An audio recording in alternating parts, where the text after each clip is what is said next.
দৈনিক বাংলাদেশ প্রতিদিন নজিরবিহীন উত্তেজনা, ঐক্যের ডাক দেবেন প্রধান উপদেষ্টা। ভারতীয় হাই কমিশনারকে তলব, আগরতলার কনসুলেট সেবা বন্ধ। ত্রিপুরা 3 পুলিশ বরখাস্ত, গ্রেপ্তার 7।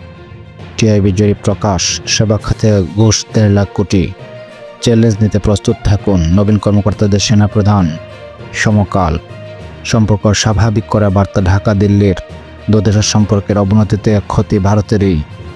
জাতীয় ঐক্যের আহ্বান প্রধান উপদেষ্টার বৈঠক। কালের কণ্ঠ, 1/11 মতো টার্গেট ব্যবসায়ীরা, জুলুম করে নেওয়া হয়েছিল 40 ব্যক্তি প্রতিষ্ঠানের টাকা। ভারত অযাচিত হস্তক্ষেপ করেছে, তারেক রহমান। সারা দেশে প্রতিবাদে বিক্ষোভের ঝড়। একটি ইস্যু দিয়ে 2 দেশের সম্পর্ক মূল্যায়ন করা যাবে না, ভারতীয় হাইকমিশনার। দৈনিক প্রথম আলো, আগরতলা মিশনে ভিসা সেবা বন্ধ করল বাংলাদেশ। ভারতের সঙ্গে করা চুক্তি প্রকাশের দাবি ছাত্র নেতাদের। 4,000 কোটি জামানত রেখে 73,000 কোটি টাকা ঋণ। রাজনৈতিক প্রভাবমুক্ত পুলিশ চান বেশিরভাগ মানুষ। যায় দিন, ভারতীয় হাইকমিশনারকে তলব। হামলার তীব্র নিন্দা ও প্রতিবাদ। ভারতীয় আগ্রাসনের প্রতিবাদে সারা দেশে বিক্ষোভ সমাবেশ। আওয়ামী লীগ সরকার সবকিছু ধ্বংস করে ফেলেছে, ভারত ইস্যু গভীরভাবে পর্যবেক্ষণ করেছে বিএনপি। দৈনিক যুগান্তর, ছাত্র প্রতিনিধিদের সঙ্গে প্রধান উপদেষ্টার বৈঠক, ডাক দেবেন জাতীয় ঐক্যের। আগরতলায় হাইকমিশনের হামলা পূর্ব পরিকল্পিত। কনসুলেটে হামলা প্রতিবেশীদের মধ্যে বিভেদ সৃষ্টি করে। দৈনিক ইত্তেফাক, দেশজুড়ে বিক্ষোভ, ভারতীয় হাইকমিশনারকে তলব। বাংলাদেশ নিয়ে অপতথ্যের বিরুদ্ধে জাতীয় ঐক্যের ডাক প্রধান উপদেষ্টা। 13 বছরে 20,000 কোটি টাকা হাতিয়ে নিয়েছে সিন্ডিকেট। দৈনিক জনকণ্ঠ, প্রতিবাদ মুখর সারা দেশ। ভারতীয় হাইকমিশনারকে তলব। আখাউড়ার সীমান্ত অভিমুখে বিজেপি সমর্থকদের লং মার্চ নিয়ে উত্তেজনা।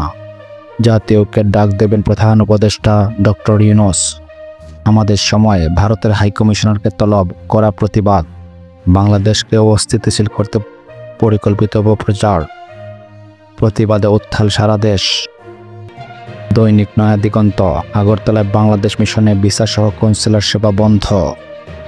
এক বিজয় করেছ, আরেক বিজয় আসবে, ডক্টর মোহাম্মদ ইউনূস। ইতিহাস গড়ে যুব হকি বিশ্বকাপে বাংলাদেশ। দৈনিক সংগ্রাম, টিআইবির খানা জরিপ প্রকাশ, দুর্নীতিতে চ্যাম্পিয়ন পাসপোর্ট ও বিআরটিএ। ঢাকায় আগ্রাসন বিরোধী বিক্ষোভ, উত্তাল এক রাত। চলমান অস্থিরতা নিয়ে অংশীজনদের সঙ্গে বসেছেন প্রধান উপদেষ্টা। আলোকিত বাংলাদেশ, জাতীয় ঐক্যের ডাক দেবেন প্রধান উপদেষ্টা। একটু ইস্যু দিয়ে সম্পর্ক মূল্যায়ন করা যাবে না, ভারতীয় হাইকমিশনার। খালেদা জিয়া পাকিস্তানের হাইকমিশনের সাক্ষাৎ। দৈনিক কালবেলা, 5 ব্যাংকের 1200 কোটি টাকা হাওয়া। হাসিনার আমলে সেবা পেতে ঘুষ 1,46,000 কোটি টাকা। সংলাপে শান্তিপূর্ণ সমাধান, ভারত বাংলাদেশ সম্পর্ক। আগরতলা বাংলাদেশের কনসুলেট সেবা বন্ধ। দৈনিক দেশ রূপান্তর, প্রণয়কে তলব, চাইলেন স্থিতিশীলতা। এক বিজয় করেছ, আরেক বিজয় আসবে, প্রধান উপদেষ্টা। সবচেয়ে বেশি দুর্নীতি পাসপোর্টের। আজকের পত্রিকা, বন্দরে বাণিজ্য বাধা। বাংলাদেশ ভারত সম্পর্ক, সব মুখে জাতীয় ঐক্য, রূপরেখা এখনও অস্পষ্ট। দলগুলোর সঙ্গে সংলাপে বসছেন প্রধান উপদেষ্টা। ভারতীয় দূতকে তলব, দেশজুড়ে বিক্ষোভ।